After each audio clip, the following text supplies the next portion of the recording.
Welcome back to Belfield on Broadway. We're here at a show where you get nudity, great songs, and fantastic acting.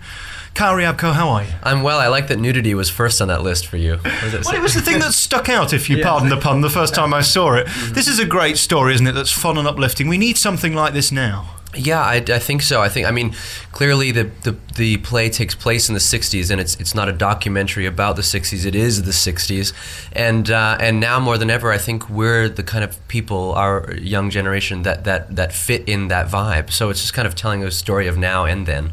I must be your nightmare today because you've only just started in the show this week and the cast have gone to the West End that were here before and now it's all about you. How do you feel?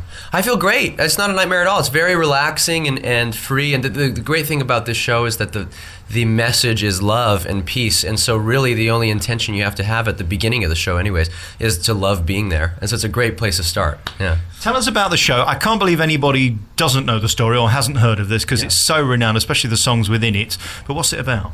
Well, it's really what it's about is a group of kids, young adults who are call themselves a tribe. They kind of come into the theater, the actual theater that we're in right now, the Hirschfeld Theater, and it's about them just exploring themselves during that night and just putting on a show for the people in the crowd at that time. And but the storyline jeers out in that my character Claude is a guy who is very confused as to what to do, in that he's just got his draft card which tells him that he has to register to go to Vietnam to fight, and his confusion over whether he wants to do that or not is really what the plot of the show is. Yeah. I mean, you really do have to carry this show, and the one thing about it is definitely high energy. How are you coping with that? I know you're only a few days in, but it's a tough ride, isn't it? Yeah, it is, and I think the way to cope with it is to not worry about being at 100% high energy at all times. You have to allow your tribe members to take over for you at times and sink back into that and then come to the forefront. It's a give and take. It's not, because if you go out on stage and are spastic and in people's faces at all times, they have nothing to lean into. So you have to relax a little bit. Yeah. What's the rehearsal process like for a show like this? I mean, it's already here, so that's easier. The hard work's been done. You've just got to try and recreate something in your own way. How much have they allowed you to be in your part of Claude? A lot. I mean, Diane is an incredible director, and she just allows you to find it for yourself. We're really not reading any playbook or trying to copy anything. We've really kind of discovered it ourselves in a new way, and we'll continue to over the next few weeks for sure.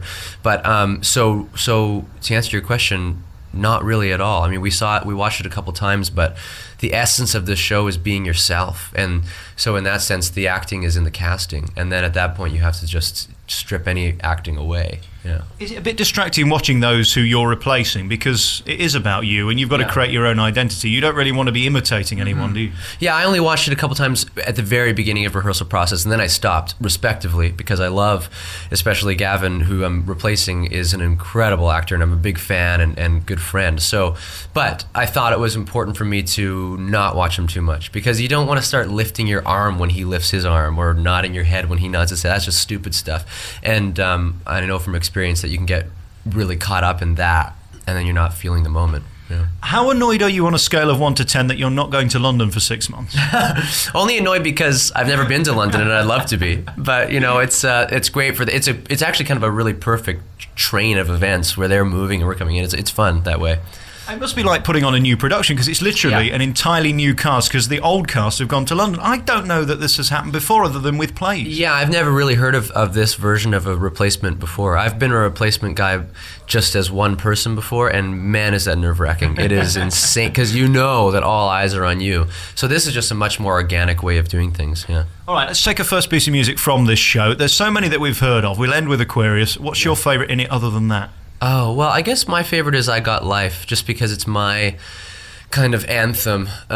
You know, it's my way of showing the audience that I'm uninhibited and free, even though the truth is I am uninhibited and not that free, character-wise and personally. And so it's just a great moment at the middle of the first act to just vomit all over the place and just let loose, you know. Is that a technical term? It is actually. It's a Meisner term. Yeah. To vomit. We're back at the Al Hirschfeld Theatre talking to the big star of the new cast of Hair. The others have now gone to the West End to take it up there, and you're on Broadway, which, face it, is bigger and better. I mean, it must be nice to be a big star on Broadway.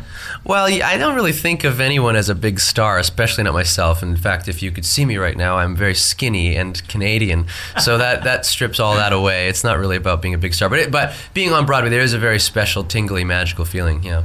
It must be a great thrill to be offered the role, because a lot of people are after it, a lot of people are out of work, and they could have chosen anybody.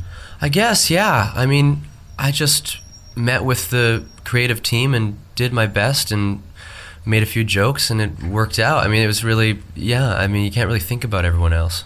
What's the chances of somebody like me, deeply unattractive, ginger and clinically obese, getting a role in a play like this? I wouldn't say you're clinically obese. I mean, the chances are endless. The chances for anything are endless. There's no... I find that anytime I walk in a room thinking about the chances, there are no chances. You gotta just be. Yeah. I won't take any offense by the fact that you didn't pick up on the fact I said I was ugly. We'll move on from that. Oh, yeah. Thanks. It was fast. Your accent moved past my ears.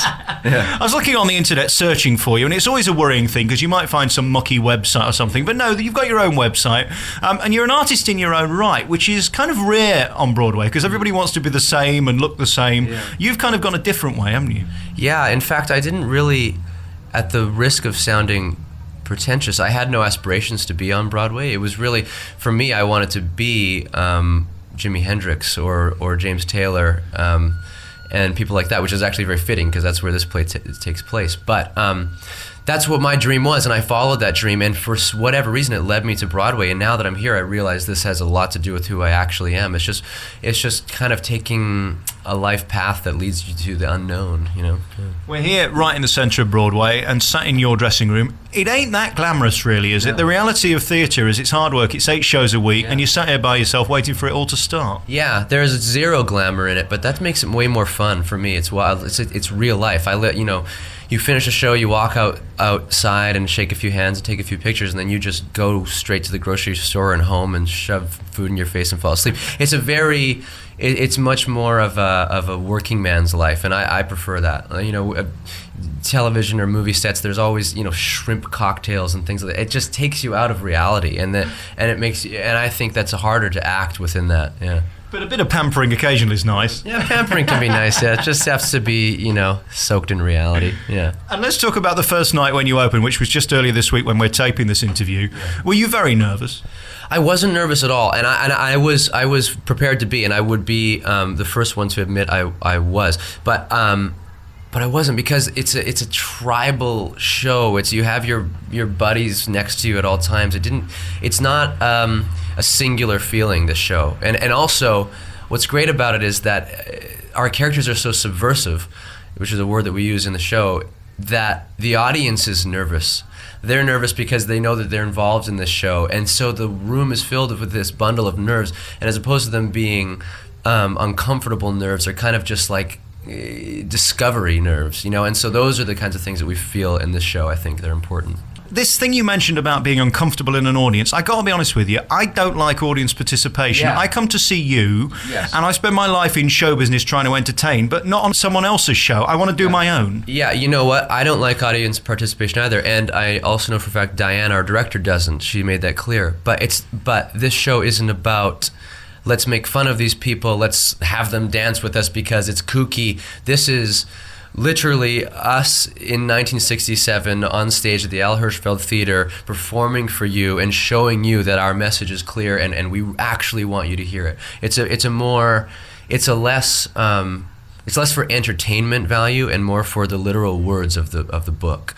And so I think that's what's the distinction between here, and why I think, for the most part anyways, people that come to this show really love the fact that we're running up and down the aisles as opposed to being scared of it. And you also, as an actor, you have to have your sensor on, your spider sense on, because you can see if there's a guy, a bald guy in the corner who's like not into it. You just don't go up to him. Don't start, putting your hands on his forehead. Right. Think of me as that bald guy tonight. If you see me in the audience, don't come anywhere near me. I will not be straddling you, sir. Yeah. Well, I appreciate that. And very finally, we have to talk about the nudity. Whenever I talk to anybody from this show, as you can see, I'm a deeply unattractive man and don't even show my arms in public. When does that become normal, when you're happy standing on a stage stark naked? Well, I'm kind of the worst guy to ask because I don't get naked in the show. I'm the only guy. But I have been naked, half naked before on stage. And I think it's just a matter of knowing that you're performing a piece and that image is a beautiful image. No matter how much you judge it or don't judge it from an audience's perspective, you can't deny that it's Michelangelo-esque. It's beautiful. It's as raw as you can possibly be, and that's our goal as an actor is to go as deeply. And if taking your clothes off helps, it helps. So I think you're asking the wrong guy. I mean, the tribe members are really the bravest of them all in this show because they just do it, and they seem to be proud of it. Doesn't it change your opinion backstage, though, when you know what somebody looks like naked? It does change the way you look at them. Maybe. I don't know. I guess I think hopefully we're artists are strong enough not to do that. Yeah. I'm not an artist. That's the difference. Yeah. Right. Exactly. A certain type of artist, maybe. Right. Listen, congratulations on this role. I'm coming to see you tonight, so I can't say whether you're any good till afterwards. Yeah, but I'll put that in. Yeah. So I won't say whether you're awful or whether you're brilliant now, because that would be wrong. That would be wrong. But they tell me you're brilliant. Well, thank you. Well, I hope. Yeah. Give your website if people want to find out about you. Sure. It's KyleRiabko.com, which is KyleRiabko. Yeah, we need to work on your second name a bit. I'm Alex Belfield. That's not a showbiz name. I need to change mine, and you need to change yours. It's not very memorable. Yeah, well, when I signed to Columbia Records, the president asked me to drop the I and just be called Kyle Riabko, and I was very offended and told him to screw off. Yeah. So you're about to tell me the same? Yeah. Kyle, congratulations. Thank you for having me in your dressing room, and good luck with this show. You're in it for ages because you've only just started. Yeah, we just started, so it's a long run. But thanks a lot, Alex. I appreciate it.